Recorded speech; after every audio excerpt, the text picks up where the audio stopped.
ছোট বৌদি, ছোট বৌদি দরজাটা খোলো, প্রেসের লোকেরা চলে গেছে।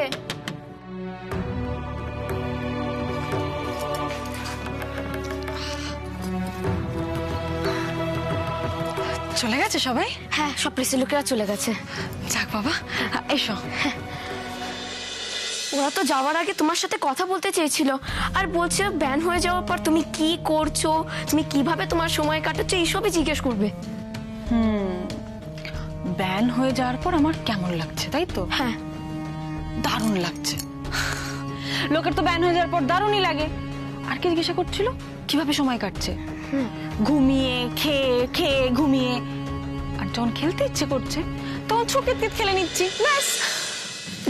জানো তো ছোট বৌদি, ছোদ্দা ভাই বলছিল তুমি নাকি মিথ্যা কথা বলছো। তাই বুঝি? তোর ছোটদা বলেছে আমি মিথ্যা কথা বলছি? হ্যাঁ বলছিল তো, বলল আমি উমাকে কোনো টাকা দিইনি, উমা ধরা পড়ে গিয়ে আমার নাম জড়িয়ে মিথ্যা কথা বলছে, ভিডিওটা ভাইরাল হয়েছে বলে উমা পিঠ বাঁচাতে চাইছে, এই সব বলছে তোমার নামে। জানো তো, এইসব কথা শুনে আমার খুব কষ্ট হচ্ছে তোমার জন্য। তোমার কষ্ট হয়নি? ধুর বোকামে, কষ্ট হবে কেন?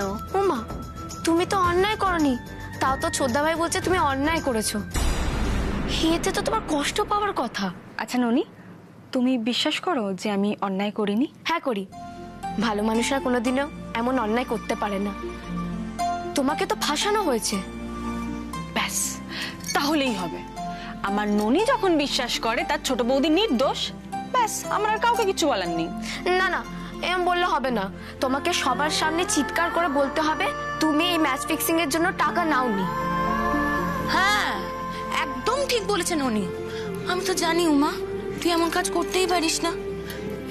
দেখ, ও আজকালকার মেয়ে তো, ও ছোট হলে কি হবে, ও কিন্তু মানুষ চেনে, ও মানুষ চিনতে ভুল করে না রে। কিন্তু তুই এমন একটা বুদ্ধিমতী মেয়ে হয়ে এত বড় ভুল কাজটা কেন করছিস বলতো? আমি আমি আবার কি ভুল করলাম? তুই ভুল করছিস না, এই যে তুই কাউকে কিচ্ছু বলছিস না, কারোর কথায় কোনো গায়ে মাখছিস না, কারোর কথায় কোনো প্রতিবাদ করছিস না, একদম চুপ করে বসে আছিস। আমার কিন্তু খুব রাগ হচ্ছে ওমা, একদম ভাল লাগছে না। সব কেউ এক পক্ষই বলে যাবে নাকি? তুই কিচ্ছু বলবি না, তাহলে তো বিচারে ভুল হবেই, তাই না? কাকিয়া, যখন বিচার হবে তখন দেখা যাবে। তখন দেখা যাবে? তুই এরকম কেন করছিস ওমা? তোর তো দেখছি কোনো কিছুতেই কিছুই যায় আসছে না। না, আমি মানছি অভির কথায় তোর খারাপ লাগছে। হ্যাঁ, অভিটা হয়তো সত্যিই তোকে ভুল বুঝছে, ও ভাবছে যে তুই মিথ্যে কথা বলছিস। কিন্তু উমা, তোরও তো কোনো যুক্তি দেখানোর আছে, তোরও তো কিছু বলার আছে। আমি বলছি শোন, এই যে তুই অভির নামটা নিয়েছিস এই টাকা নেওয়ার ব্যাপারে, সেটা যদি তুই আরেকবার প্রেসের সামনে বলিস তাহলেই মিটে যায় না সবকিছু, তাহলেই তো সবটা। না কাকিয়া, আমার আর কাউকে কিচ্ছু বোঝানোর নেই। যে যেটা বুঝছে, যে যেটা ভাবছে সেটা ভাবুক। হ্যাঁ উমা, এই দেখো, তোমাদেরকে আমাকে বুঝিয়ে বলতে হয়েছে যে আমি এ কাজ করিনি? তোমরা তো মন থেকেই বিশ্বাস করো যে উমা লোভে পড়ে টাকা নেওয়ার মেয়ে নয়। করি তো উমা, বিশ্বাস করি তো। দুনিয়ার যে যাই বলুক না কেন, আমি বিশ্বাস করি যে তুই মিথ্যে কথা বলছিস না। হ্যাঁ, আমি তো সেটাই মানি। ব্যাস, তাহলে তো হয়েই গেল। দেখো, তোমরা যখন আমাকে বিশ্বাস করো তখন আর এই দুনিয়ায় আমার কারোর কাছে কিচ্ছু প্রমাণ করার নেই। কাকিয়া, এবার আমি যাই গো, যাই বসার ঘরে গিয়ে দেখি কি কাজ করা যায়। রান্নাঘর থেকে তো আমাকে আউট করে দিয়েছে, কিন্তু উমা তো বসে থাকার মেয়ে নয়। সংসার যখন করতে এসেছি, সংসারের কাজ তো আমি করবই। আসি।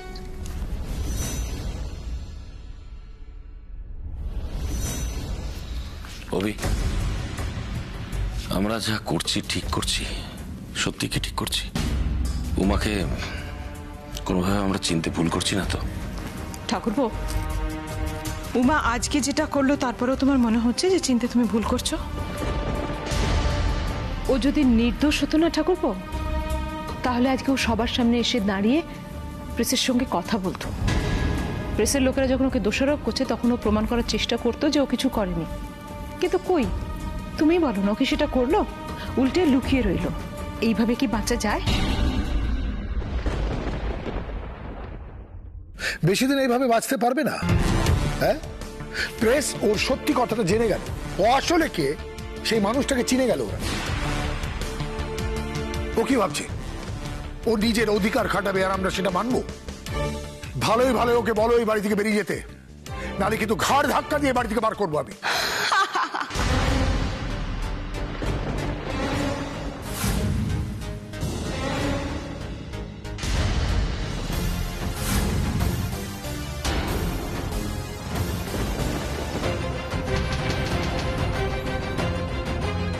এ আপনি কি বলছেন বাবা? আমাকে যদি ঘাড় ধাক্কা দিয়ে বাড়ি থেকে বের করে দেন, তাহলে প্রেসের সামনে আপনাদের এতক্ষণ ধরে বলা সব কথা তো মিথ্যে হয়ে যাবে। তারা তো আপনাদের ভুল ভাববে। তারা কি ভাববে যে আপনারা এবারের বউরে প্রত্যাচার করে তাকে এই বাড়ি থেকে ঘাড় ধাক্কা দিয়ে বের করে দিয়েছেন। সেটা কি ভালো হবে বলুন? Shut up! Just shut up! বাবা, আপনি তো উত্তেজিত হচ্ছেন কেন? আপনি আমার কথাটা শুনুন।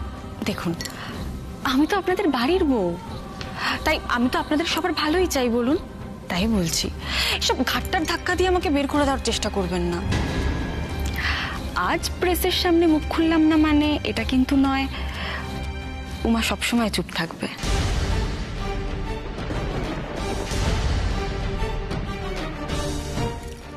সময় হলে উমা আচার্য মুখ খোলে, খুলবেও।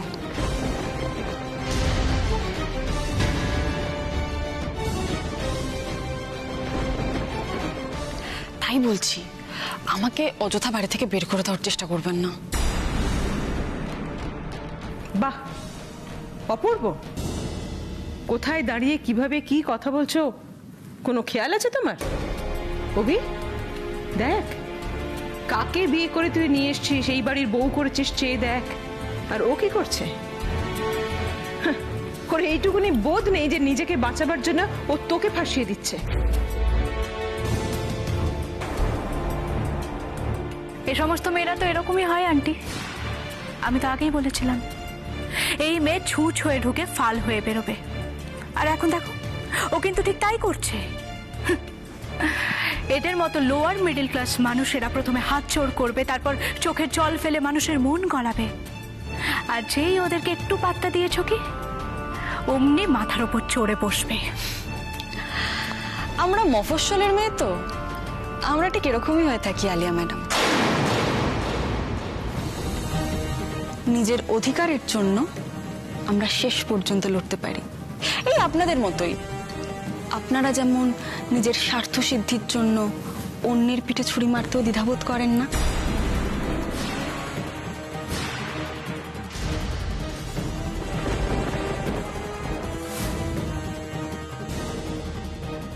তারপর মানুষকে মানুষ হিসেবে বিচার না করে তার স্ট্যাটাস দেখে বিচার করেন।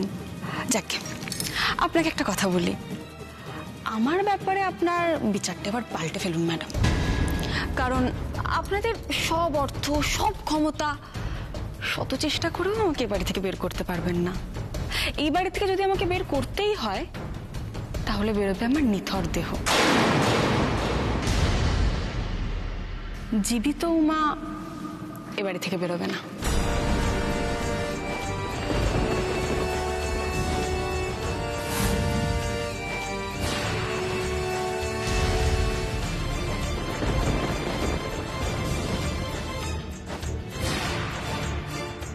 চাকরি সেসব কথা, আমি আপনাদের সবাইকে একটা কথা বলতে চাই। আসলে এই বাড়িতে তো আমার নির্দিষ্ট কোনো কাজ নেই। মানে অভিমন্যু বাবুর স্ত্রী হিসেবে আমার যে কাজগুলো করা উচিত সেগুলো তো আমাকে করতে দেওয়া হচ্ছে না। আর মা তো আমাকে ওনার জন্য রান্নাও করতে দিচ্ছেন না। আর তাছাড়া আলিয়া ম্যাডাম তো ওনার সব দায়িত্ব নিয়ে নিয়েছেন, তাই না? তাই বলছি, তাই আপনাদের যদি কোনো কাজ থাকে, যেমন ওই কাপড় কাচা, ঘর পরিষ্কার করা, সব আমাকে বলতে পারেন, নির্দ্বিধায় বলতে পারেন, আমি সব করে দেবো। এই বনমালী কাকা বা বাড়ির অন্যান্য সব কাজের লোক আছে, আমাকে তাদের মতোই ভাবতে পারেন, কোনো অসুবিধা নেই। কিন্তু প্লিজ প্লিজ আমাকে এই বাড়ি থেকে বের করে দেওয়ার চেষ্টা করবেন না, লাভও হবে না। আসি, হ্যাঁ? ওহ আলিয়া ম্যাডাম, আপনাকে একটা কথা বলার ছিল। বলছি, যত সহজে আমাকে ক্রিকেট থেকে বের করে দেওয়া গেছে, অত সহজে কিন্তু এই বাড়ি থেকে বের করা যাবে না। বিশ্বাস না হলে চেষ্টা করে দেখতে পারেন।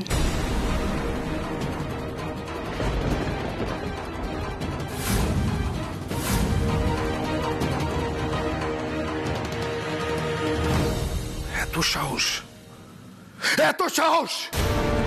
হাউ ডেয়ার শি এইভাবে আমার মুখের সামনে কথা বলে দিয়ে চলে যাবে? হ্যাঁ, কোন অধিকারে ও জোর করে এই বাড়িতে থাকবে? তারা তোর প্রশ্রয় পেয়ে আজ এই মেয়ের এই অবস্থা।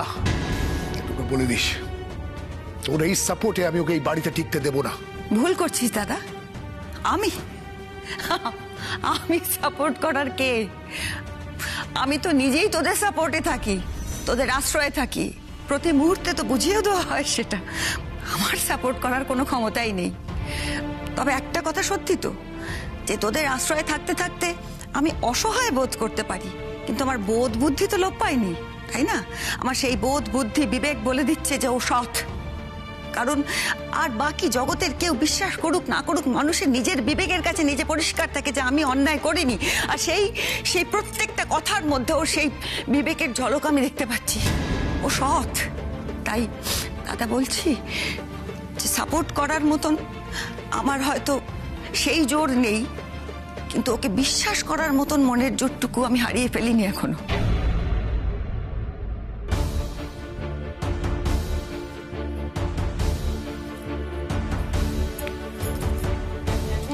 এই উমা, হ্যাঁ বল। এই বলছি, শুনলাম নাকি বাইরে প্রেসের লোকজন এসেছিল। এত হইচই হলো অথচ আমি কিছুই শুনতে পেলাম না। যাকে এই কি জিজ্ঞেস করছিল ওরা? কিছু বললি তুই? আমি আমি কি বলবো? না রে, আমি কিছু বলিনি। আর যদি আমি বলতাম আমাকে ম্যাচ ফিক্সিংয়ে ফাঁসানো হয়েছে, ওরা কি বিশ্বাস করতো আমার কথা? ধর আমি বাইরে গিয়ে জোর গলায় বললাম আমাকে বলা হয়েছিল অভিমন্যুবাবু টাকাগুলো পাঠিয়েছেন, কেউ তো বিশ্বাস করতো না, কারণ এটার তো কোনো প্রমাণই নেই। তাছাড়া অভিমন্যুবাবু নিজেই বলেছেন উনি টাকাগুলো আমাকে পাঠাননি। আমার বউ মিথ্যে কথা বলছে। একজন স্বামী যখন বলছে তার বউ মিথ্যে কথা বলছে, সেখানে দুনিয়ার লোক আমার কথা বিশ্বাস করবে, এটা আশাই বা করবো কি করে? সবাই কি ভাববে? উমা দাস ম্যাচ ফিক্সিং করেছে, নিজের রাজ্য নিজের দেশকে হারিয়েছে, এটাই ভাববে তো? ভাবতে দে। এই দিদি ভাই, তুই কিছু বলবি বলে এসেছিলিস? মানে কোনো কাজ আছে তোর? এই তোর তোর হাতে এটা কি রে? এটাই তোকে দিতে এসেছিলাম, মা পাঠিয়েছে, চুমকি কুরিয়ার করেছে। বাহ বাহ, চুটকি আবার কুরিয়ার করতেও শিখেছে, কত বড় হয়ে গেছে বল। এই কি আছে এই প্যাকেটটাতে, দেখেছিস? হ্যাঁ, এর মধ্যে একটা ডায়েরি আছে। ডায়েরি? হ্যাঁ, মা তোকে এটা দিতে বললো। আসলে ওই বাবার ঘর পরিষ্কার হচ্ছিল, সেখানে বাবার ঘরে যেখানে বইপত্রগুলো থাকে সেখান থেকে এটা পাওয়া গেছে। বাবার ডায়েরি? হ্যাঁ, আমি না কখনো টেরই পাইনি, জানিস? আচ্ছা উমা, তুই জানতিস যে বাবার ডায়েরি লিখতো? না, আমিও জানতাম না। দে তো দেখি।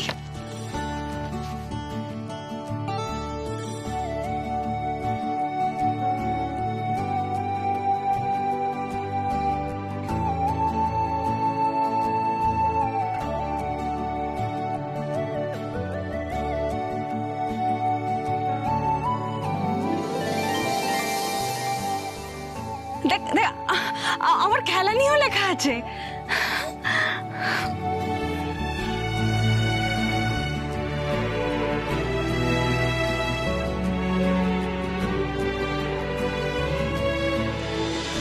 ঠাকুরজি, আমার একটা কথা বলতো। তুই তো উমাকে সব থেকে বেশি অপছন্দ করতিস, মানে ওকে দেখে তোর রিয়াকশন কি ছিল সেটা আমরা বাড়ির শুদ্ধ লোক দেখেছি একটা সময়, এই কদিন আগেও দেখেছি। তুই হঠাৎ এতটা বদলে গেলি কি করে? না, বিশ্বাস বিশ্বাস ভালো, আমিও করেছিলাম ওকে বিশ্বাস, আমার ছেলেও বিশ্বাস করেছিল, আর বিশ্বাস করেছিল বলেই কিন্তু ও সকলের অমতে গিয়ে ওকে বিয়ে পর্যন্ত করেছিল ওর স্বপ্ন পূরণ করবে বলে।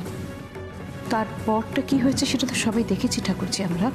সেই বিশ্বাসের দাম ও কি দিয়েছে সেটাও আমরা দেখেছি। তারপরেও তোর মনে হচ্ছে যে তুই ঠিক করছিস? বৌদি ভাই, ঠিক উল্টোটাই। আমি আবার মনে করি যে না চেয়ে বিশ্বাস করতে নেই। অন্ধবিশ্বাস আমি করি না, আর করি না বলেই যখন উমা নতুন ছিল তাকে পরখ করে দেখা হয়নি বলে আমি বিশ্বাস করিনি। বললাম না, না চেয়ে বিশ্বাস করি না। আলিয়া আমার পরিচিত ছিল, বিশ্বাস করেছিলাম। তুই করছিস, ভালো করে ভেবে দেখ, অন্ধবিশ্বাস তুই করছিস। তোর একবারও কেন মনে হচ্ছে না সেই অন্ধবিশ্বাসের বশবর্তী হয়েই তো তোর মনে হচ্ছে না যে এইটা উমার সঙ্গে চক্রান্ত হতে পারে, কেউ ওর সঙ্গে চক্রান্ত করেছে, কেউ ওকে ফাঁসিয়ে দিয়েছে? কেন মনে হচ্ছে না তোর একবারও? দাঁড়া এক মিনিট ঠাকুরজি, তোর হঠাৎ এটা কেন মনে হচ্ছে যে এটা ষড়যন্ত্র হতে পারে? তুই কিসের ভিত্তিতে এতটা নিশ্চিত হয়ে বলছিস এটা ষড়যন্ত্র হতে পারে? কি বলতে চাইছি তুই সেটা বুঝতে পারছিস না। এতটা নির্বোধ তুই নোস, তুই বুদ্ধিমতী, তুই বুঝতে পারছিস কি বলতে চাইছি, কিন্তু বুঝতে চাইছিস না। উমা আমাকে ঠকাবে? ঠকানোর ভয় আমাকে দেখাস না। আমার নিজের সবচেয়ে বড় কাছের লোক, সে আমাকে ঠকিয়েছে। হতেই পারে উমা হয়তো আমার বিশ্বাসের মর্যাদা দিল না, তাতে কি এসে যায়? আমি এ কথা বিশ্বাস করি যে উমা যাই করুক, উমা যা বলে, যা দেখায়, ও সেটা নিজে। অন্য লোকেদের মতন মুখে রং চড়িয়ে ঘুরে বেড়ায় না, মানুষের বিশ্বাস ভেঙে দেয় না।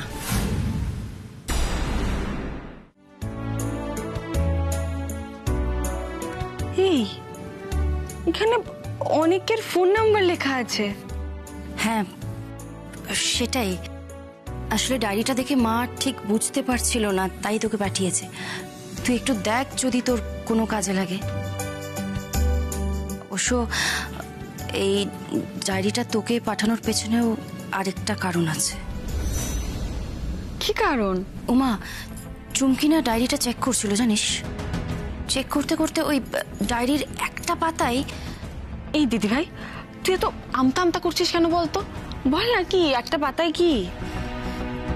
ডায়েরির একটা পাতায় তোর শ্বশুর মশাইয়ের নাম লেখা আছে।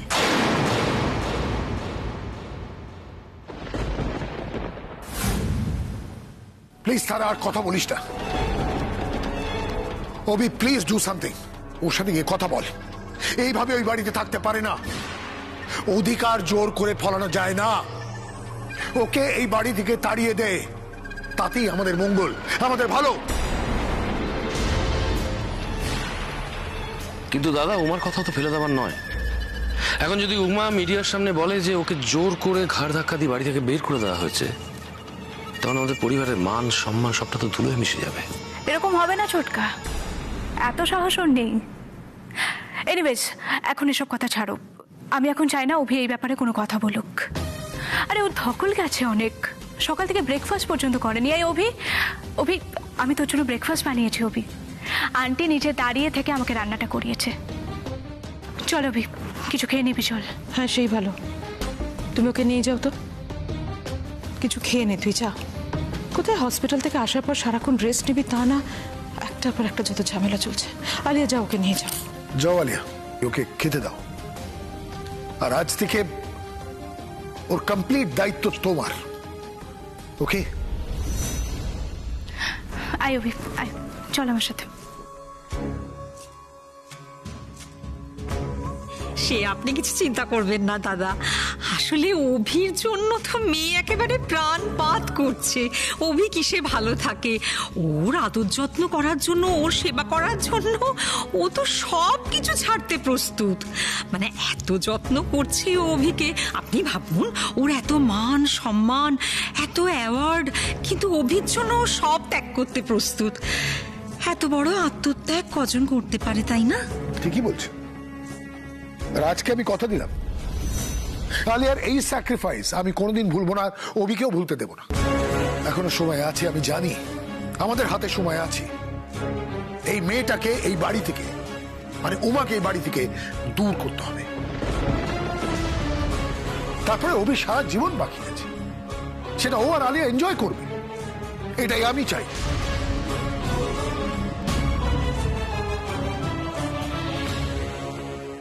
তো শ্বশুরমশাইয়ের নাম নাম্বার আর শুধু তাই নয়, আলিয়ার বাবা মানে মন্ত্রী সঞ্জয় বোস, তার নাম আর ফোন নাম্বারও লেখা রয়েছে।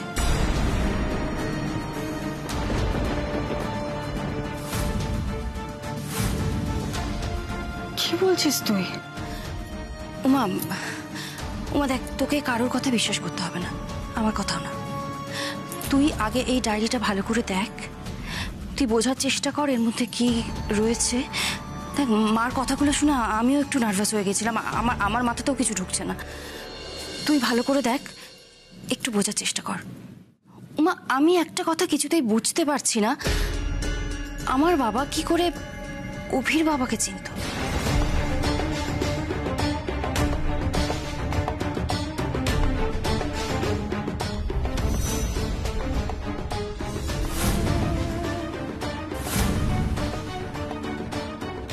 আমি বললাম আমি কোনো সুনন্দ দাসকে চিনি না।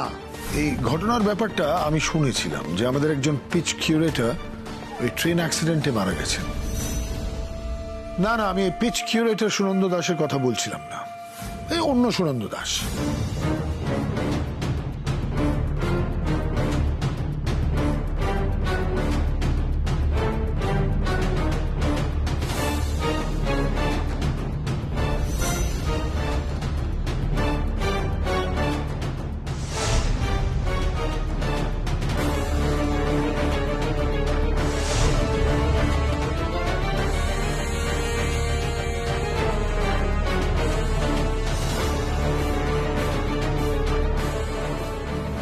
বাবা তো এদের সম্পর্কে অনেক কিছু লিখেছে,